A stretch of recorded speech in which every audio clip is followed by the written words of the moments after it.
Good afternoon mga kababayan. Tignan natin itong testimonya ng kababayan natin. No? Kinoment niya na lang sa comment section na yung kapatid niya raw may iba't ibang uri ng karamdaman. Ang sabi niya, kabayan, 7 taon na siyang may sakit.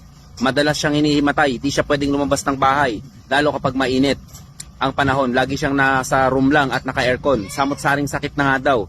Yun, iba't ibang sakit na nga din daw ang karamdaman nun. Hindi niya raw maisa-isa. Nasa ibang bansa daw kasi siya. At parang nagpapahiwatig na nga raw yung kapatid niya dahil siguro sa iniindang karamdaman. At nung nilabas ko daw yung gamot, yung acid guard at saka yung lunas natin, umorder daw kaagad siya. At sa ngayon, so to make the story short, no, sa ngayon naging okay na raw yung karamdaman ng kanyang kapatid. So just imagine, 7 taon, iba't ibang karamdaman ng kapatid niya, halos hindi na lumalabas ng bahay, nagpapaalam daw sa kanyang kapatid. Ngayon okay na yung karamdaman niya. So ituloy-tuloy lang kabayan, no? Ituloy-tuloy lang ang lunas ng acid guard. Walang imposible kung ano mang karamdaman yan. Kayang-kaya ng acid guard dyan at kayang-kaya ng lunas yan. Stay healthy mga kababayan. Ako si Chance at ako magsasakang gala.